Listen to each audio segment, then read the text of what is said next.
responsabilidade de ministrar a Tua palavra, de trazer aquilo que está no Teu coração, para a Tua igreja, para a Tua noiva. E oramos para que a Tua boa mão esteja sobre ela, como está todos os dias, que o Teu Espírito possa ativar o Espírito da Tua filha nessa hora, e tudo aquilo que o Senhor já tem ministrado ao coração dela, que ela possa transmitir, Pai, para a edificação da Tua igreja. Pai, no nome de Jesus, que seja a graça do Senhor sobre ela. Nós profetizamos nossos ouvidos espirituais também abertos para ouvir da Tua palavra, nosso coração aberto para receber da Tua palavra. Em nome do Senhor Jesus, seja a Tua graça e bênção na vida da Tua filha, em nome de Jesus. E quantos creem, digam amém. Amém. Na hora de eu largar, que a pastora Miriam falou, que hoje pela manhã nós fizemos um ato profético. A pastora Miriam recebeu uma palavra de alargamento, né?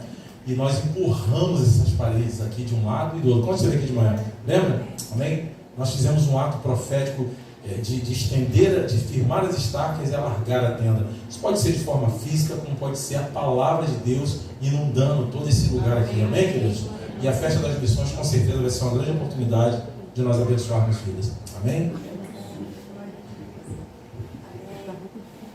Boa noite, graças a Deus. Ana, você está linda. Obrigada. Está linda.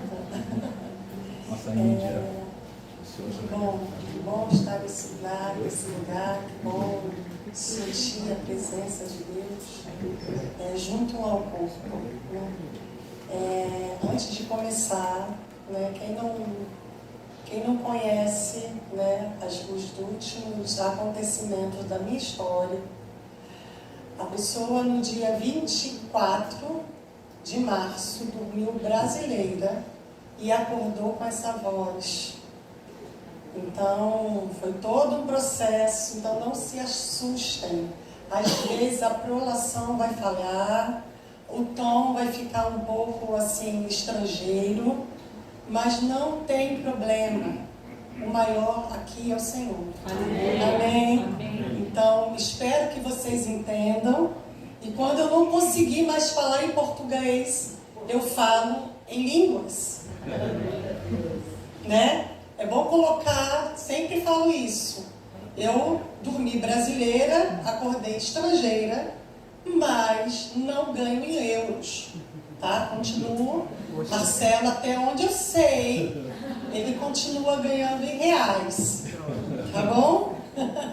Glória a Deus por isso, porque Deus é bom.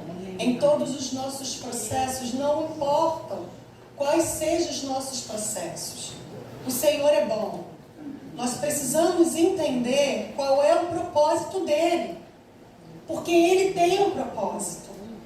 E o propósito dele é maior do que a nossa vontade. Eu acho que o problema está aí, né? Que a gente sempre espera que a vontade de Deus esteja aliada à nossa. E nós não temos o entendimento que é a nossa vontade que precisa se alinhar à vontade de Deus. Nessa noite a gente possa entender um pouquinho mais disso. Que nós possamos nos render ao propósito dele. Não importa onde você esteja. Não importa em que lugar emocional você esteja nessa noite. O Senhor tem uma vontade que é boa, perfeita e agradável. E isso não muda. Essa verdade não muda, ela permanece. E nós precisamos caminhar em direção a essa vontade, a essa verdade. Porque nós precisamos viver essa verdade. Eu vou pedir para vocês abrirem a Bíblia de vocês. Mas está melhor a minha voz, não está? Você tem que segurar até a festa das missões para embarcar da Inglaterra. Ah, tá bom. Tudo bem. A gente tem.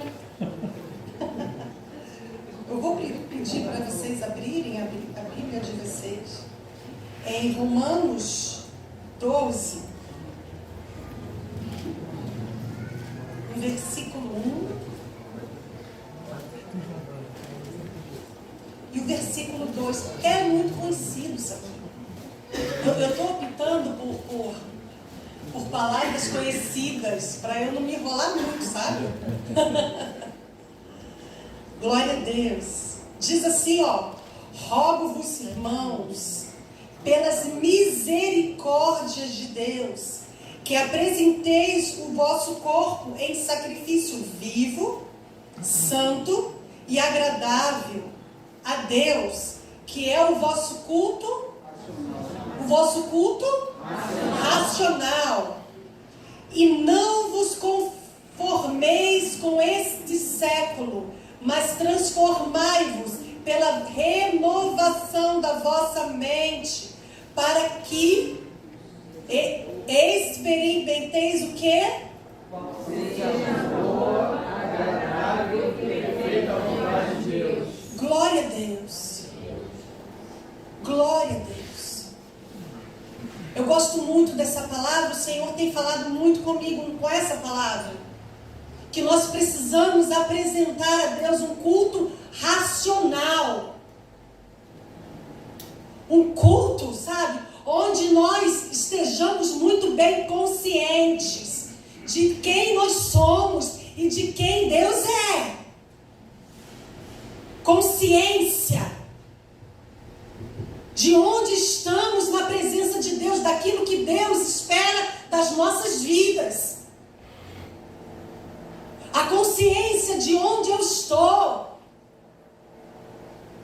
humanamente falando, emocionalmente falando, espiritualmente falando, eu preciso ter consciência. Porque senão eu não apresento um culto racional. Eu apresento algo muito parecido com o movimento. Eu apresento algo muito parecido, sabe, com aquelas coisas que o crentez, né, o nosso crentez conhece, está começando a me falar. Nós precisamos apresentar esse culto consciente, para que nós possamos apresentar ao Senhor uma adoração ajustada na sua presença. Não pode ser algo emocional. Eu não sei se vocês observam aquilo que nós cantamos todo domingo aqui. É poderoso. É muito poderoso. A tempestade é você. Você tem consciência disso? Que aquilo que você está vivendo na sua vida de dificuldade pode ser uma tempestade, e essa tempestade pode ser o seu Deus. Porque cantar é muito legal, é gostoso cantar, mas a tempestade pode ser o Senhor para quê? Para te tratar. O vento forte, às vezes o crente fala assim, eu estou passando por um vento forte, mas a gente canta, o vento forte é quem? É você. Chuva forte, tempestade. A tempestade da vida. A tempestade no casamento. A tempestade na criação de um filho. De um filho que cresce e vai embora. Essa tempestade em quem? É você. Vento forte é você. E o que me faz tremer as pernas? O que me faz ter medo? Porque nós não somos super crentes. Nós sentimos medo. Nós sentimos insegurança. Nós sentimos temores. Tremores. E nós precisamos ter essa consciência que nós não somos super. Não existe Mulher Maravilha, nem Superman. Existem pessoas que nas suas fraquezas, conscientes, olha o culto racional aí, conscientes das suas fraquezas, oferecem a Deus uma adoração genuína. Porque eu sou consciente de quem eu sou e das minhas debilidades. Eu ofereço a Deus uma adoração que vale a pena. Eu fico me imaginando, eu falei isso há pouco tempo no Reformes. Depois eu vou explicar o que é o Reforme-se, que é muita informação e eu tenho que pensar devagar para poder falar na proporção com que eu penso. Eu falei essa semana no nosso grupo de Reforme-se, que às vezes eu imagino Deus sentado no trono, e de vez em quando o crente, ele abre a sua boca em louvor, em adoração, sabe? Adoração sincera, rasgada. Sabe o que eu tenho observado? Que o Senhor também tem falado muito no meu coração. O Senhor quer restaurar o choro. O Senhor quer restaurar o choro. Nós precisamos chorar na presença do Senhor. Mas queres chorar, não cai bem. O que vão pensar se me pegar chorando?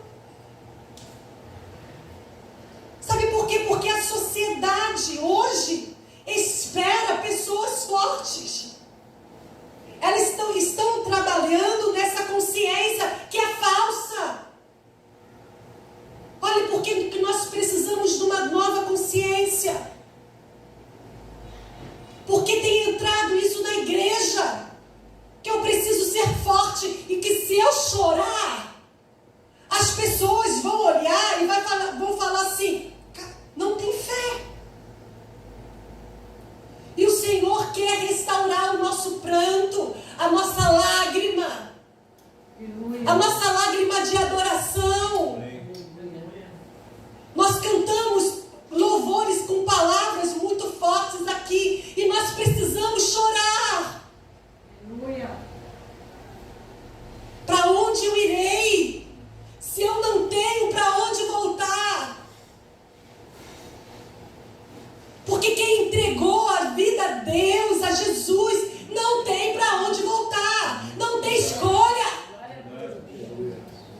Não tem escolha. A gente precisa adorar. Abre um cantinho aí, porque eu só preciso adorar. Mas a igreja de hoje está muito concentrada no fazer. Eu tenho que fazer, eu tenho que fazer, eu tenho que fazer. Sabe por quê? Porque isso mexe com o nosso emocional. Enquanto eu faço, eu mostro o meu valor. Eu mostro a minha destreza. E eu posso esconder aquilo que eu chamo de creca. Quem me acompanhou algum tempo atrás já sabe o que quer dizer creca, né? Creca, sabe? É machucado. Que a gente tenta esconder de toda forma. Está todo quebrado. E é porque está quebrado que precisa chorar. Que precisa se arrepender. Que precisa se quebrantar. Que precisa sentir a dor dessa realidade de quem eu sou, se comparado à glória de Deus.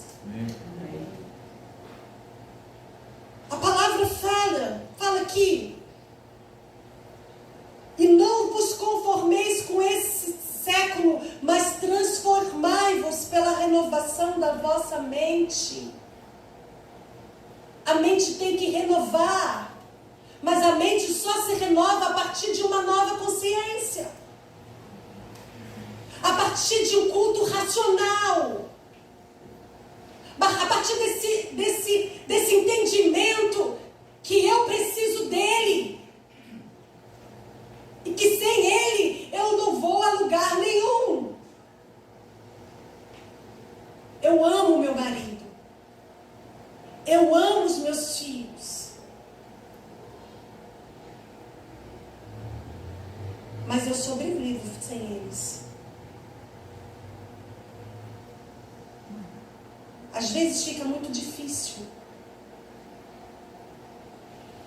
prestar ao Senhor uma adoração genuína quando o altar do nosso coração está dividido.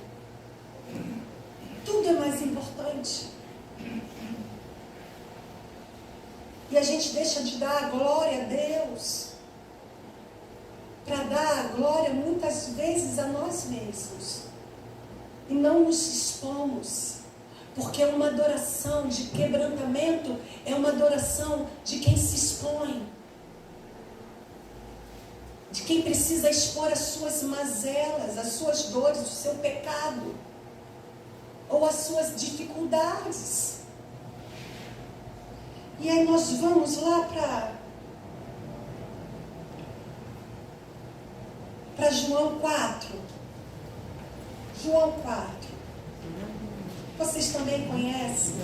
Não tem nada de novo aqui.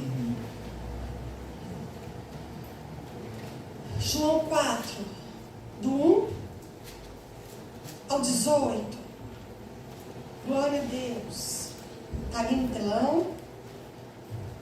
Diz assim: quando, pois, o Senhor veio a saber que os fariseus tinham ouvido dizer que ele, Jesus, fazia e batizava mais discípulos do que João, se bem que Jesus mesmo não batizava, e sim os seus discípulos, deixou a Judéia e, retirando-se outra vez para a Galiléia, e era-lhe necessário até avançar a província de Samaria.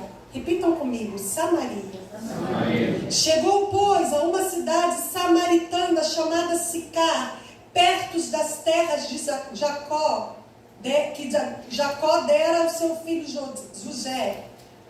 Estava ali a fonte de Jacó. Cansado da viagem, se assentara junto à fonte por volta da hora sexta. Nisto veio uma mulher samaritana tirar água e disse: Jesus, dá-me de beber.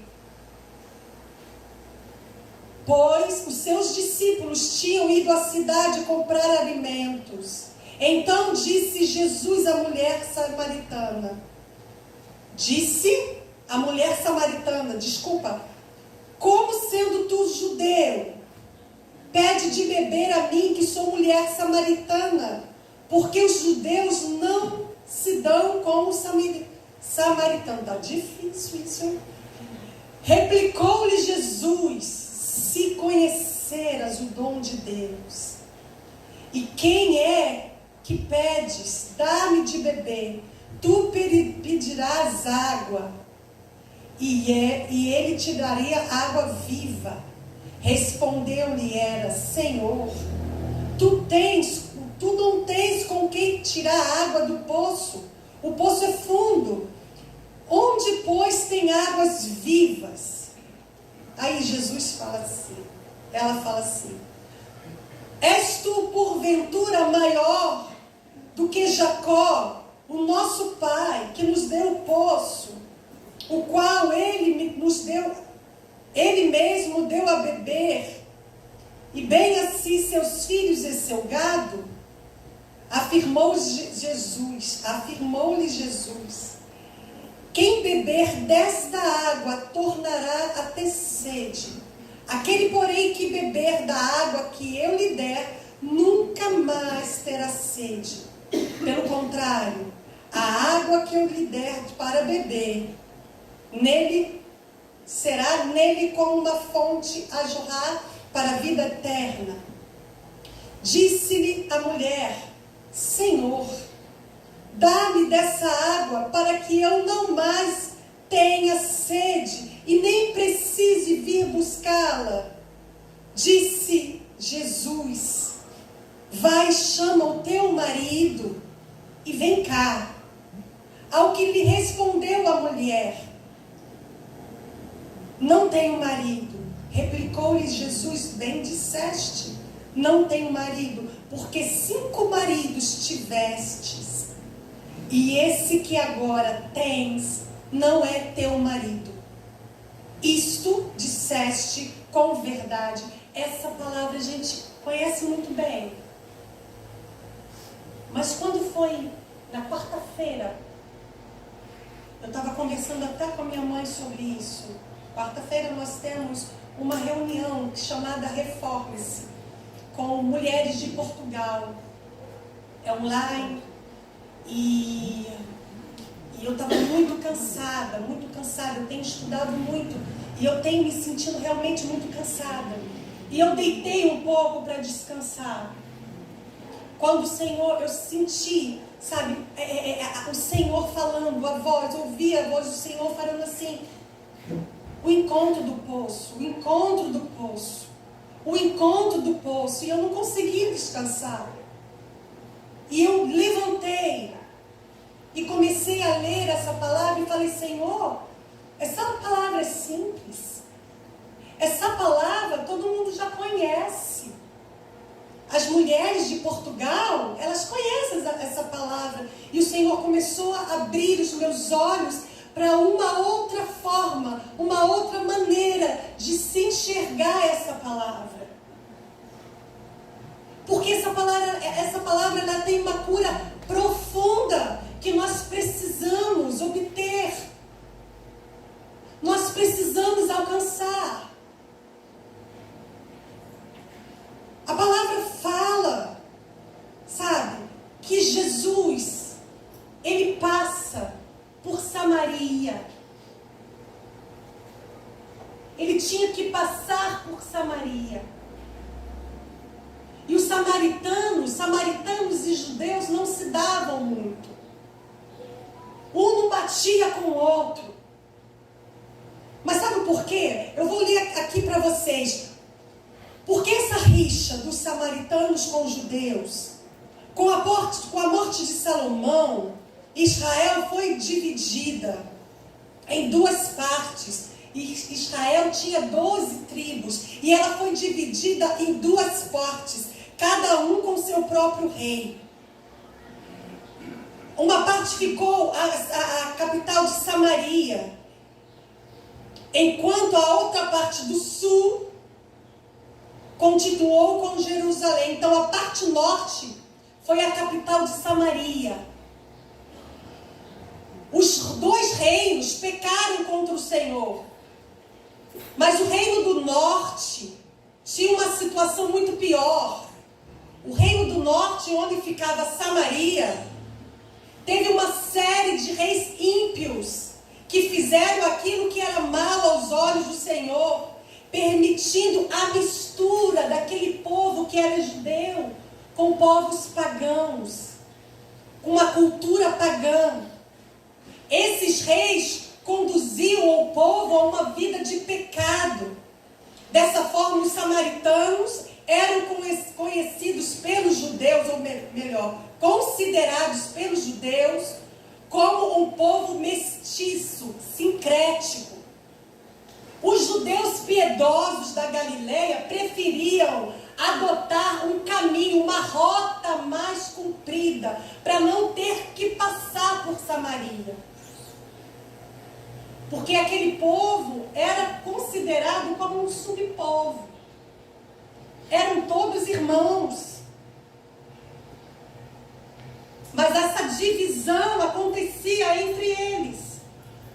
Então, alguns judeus piedosos faziam essa rota mais comprida para não se contaminar cerimonialmente com os samaritanos hereges. Mas, pelo visto, Jesus não se importaram muito com isso, não. Porque ele falou assim, eu imagino, né? Eu vou passar por Samaria. Pode até ter uma rota, mas comprida para a gente não se contaminar. Mas eu vou passar por Samaria. Eu vou entrar em Samaria. E aí, quando ele entra naquele lugar, ele se dá, né? Ele encontra uma mulher que vai tirar a água do poço na hora sexta. Esse horário significa que a mulher ia tirar água do poço ao meio-dia, sozinha. Não era costume entre as mulheres tirarem a água do poço naquele horário. Mas aquela mulher ia, acredito eu, todo dia naquele horário, porque todo dia ela precisava de água. E ela ia daquele lugar ao meio-dia, sozinha, solitária, sem interação, sem troca. E eu imagino que depois a gente vai saber, né? Continuando lendo, a gente vai saber o porquê aquela mulher ia no poço naquele horário.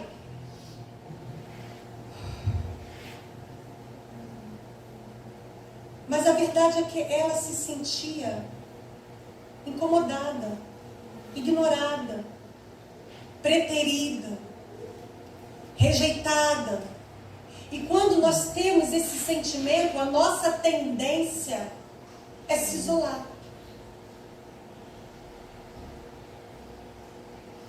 Facilmente damos do lugar a pensamentos intrusivos que reforçam nossas crenças de que não somos amados.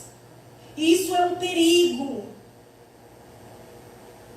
Nós estamos vivendo numa época em que as pessoas estão cada vez mais isoladas. As pessoas não querem mais interagir. Se a gente dentro de uma casa, observa isso. Todo mundo tem o seu smartphone. E aí cada um está no seu cantinho, sem muita interação, sem muito contato. Cada vez mais isolado no seu mundo. Filhos cada vez mais isolados no seu quarto. Crianças que não brincam mais na rua porque perdeu essa cultura. Porque nós perdemos esse costume. E aí somos uma sociedade muito bem servida de forma tecnológica. Pô, quase não saiu. Tecnológica. Mas cada vez mais infelizes porque não interagimos. E aquela mulher tinha um motivo para estar ali, debaixo daquele sol, sozinha, para tirar água do poço. Certamente ela tinha alguns sentimentos no seu coração. Provérbios 1:18 diz assim: o solitário busca o seu próprio interesse e insurge contra a verdadeira sabedoria. Sabedoria também é uma palavra que está difícil de sair ultimamente. Sabedoria. Oh, Jesus. O solitário busca os seus próprios interesses. Insurge contra a verdadeira sabedoria. Eclesiastes 4, 10 e 9 diz assim: não é bom que o homem esteja só. É melhor ter companhia do que andar sozinho, porque maior é a recompensa do seu trabalho, no trabalho de duas pessoas. Se um cair, o amigo pode ajudá-lo a se levantar. Glória a Deus! Não é bom andar sozinho. Quando andamos sozinhos, nós nos tornamos presas fáceis ao diabo. Lembra daquela parábola da ovelhinha que se perdeu? Estava lá no aprisco e em algum momento ela começou a andar sozinha, se perdeu. Então nós precisamos hoje nos atentar para isso. Não podemos andar sozinhos. Mulher, não ande sozinha sem o seu esposo. O marido lá molecar. Que isso? Homem, não ande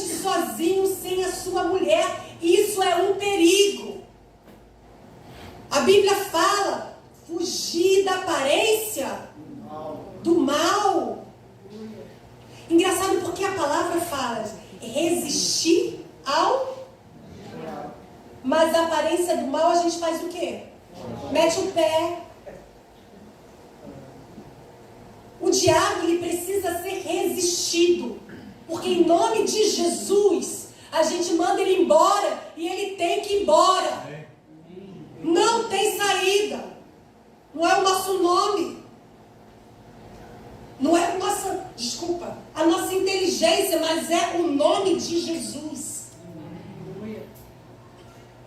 Mas a aparência do mal, meu amigo, olha, por que a aparência do mal a gente tem que correr? Porque é algo sorrateiro. É algo que vai envolvendo, você nem sente. Quando você vê, você já está de boca naquilo ali. E aí, muito pior, que já é ruim você entristecer o seu cônjuge, pior ainda é você entristecer o seu Deus. Então não ande sozinho. Mas aquela mulher também, ela demonstrava um comportamento discriminatório no momento que não entende por que Jesus lhe dirigia a palavra. Se por um lado ela estava fazendo a separação, a diferenciação de raça, de tribo, de costume, tipo assim, olha só, Jesus, você fica no teu quadrado, que eu fico no meu quadrado. Primeiro que você não tem que estar falando comigo, eu sou mulher e ainda sou samaritana.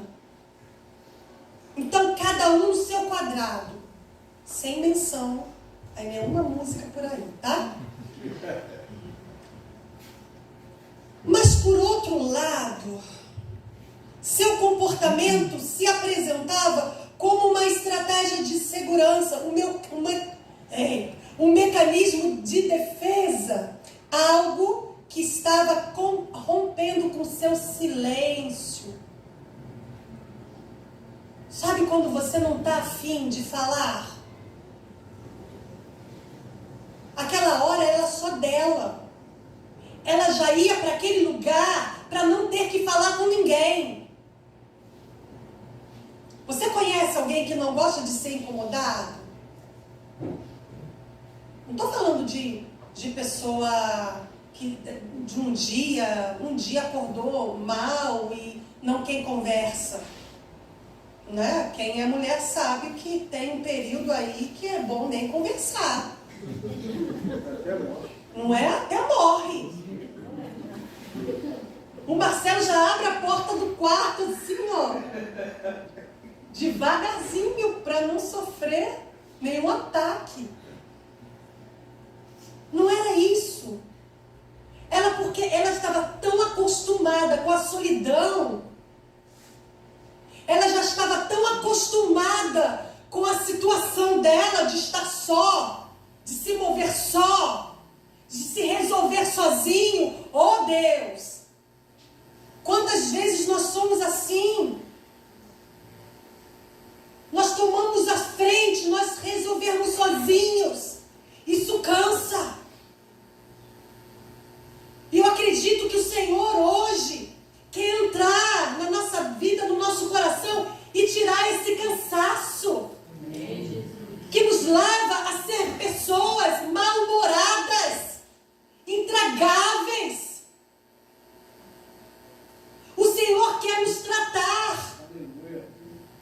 O Senhor quer tratar o nosso comportamento.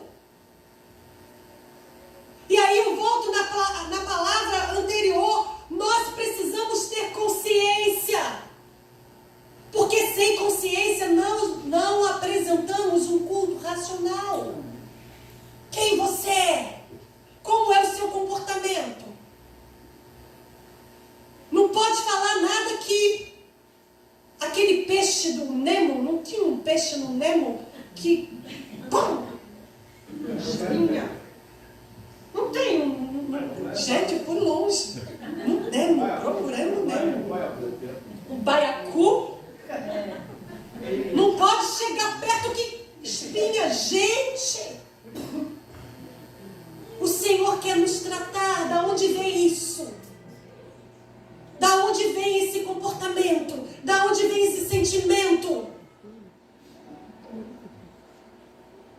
Então, ela estava ali, talvez, tudo talvez, sabe? Demonstrando que ela não queria conversa mesmo. Que ela já ia sozinha ali, porque não tinha ninguém. E ela não queria dialogar, ela não queria relacionar com ninguém. Ela estava acostumada com o estilo de vida, de comportamento dela.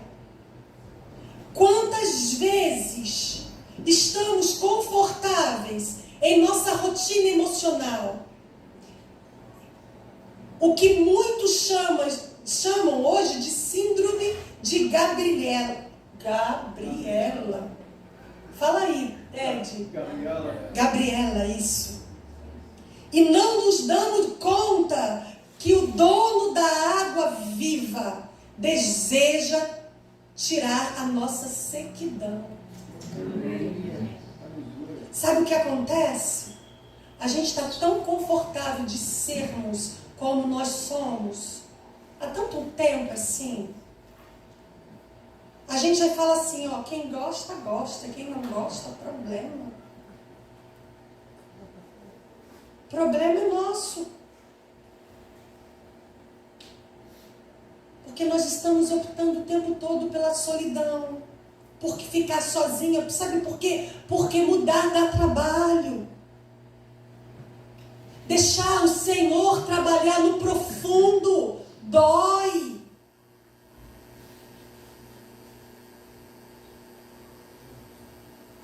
Ela não percebeu que o dono da água da vida estava do lado dela ali, se revelando para ela.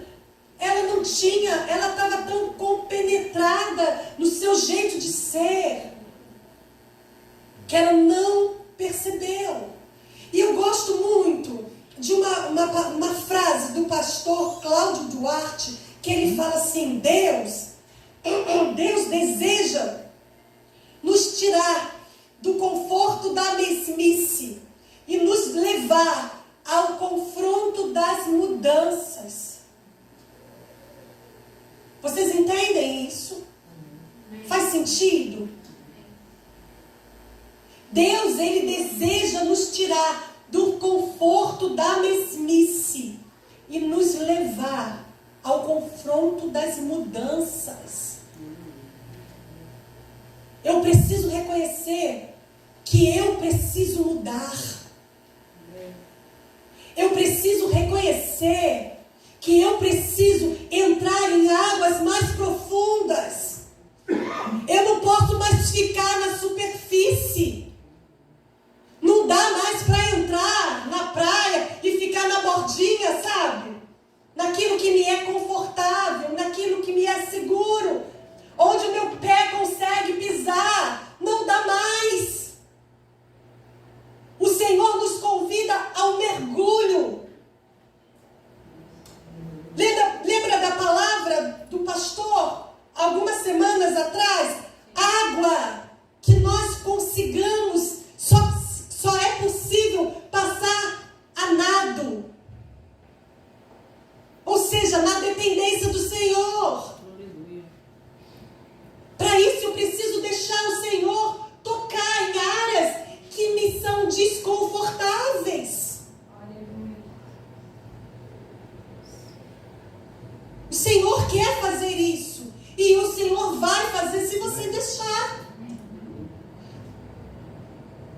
Hebreus 3, 7, 8 diz assim: portanto, como diz o Espírito Santo, se ouvirdes hoje a sua voz, não endureçais os vossos corações, como na provocação no dia da tentação do deserto.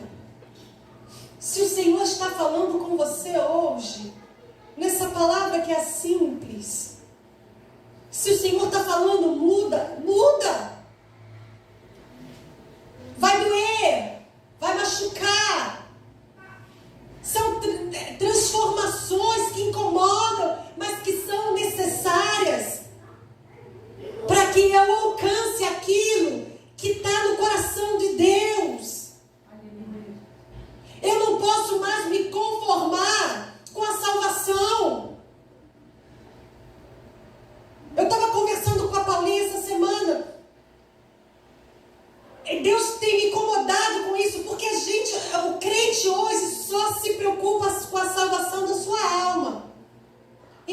vou para a igreja, eu aceito Jesus, coloco o meu coração dele, confesso o seu nome, me batizo, beleza, resolvi o problema na minha alma.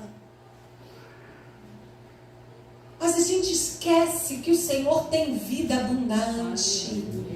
Quase que saiu, esse saiu bonito, né? O Senhor tem vida abundante.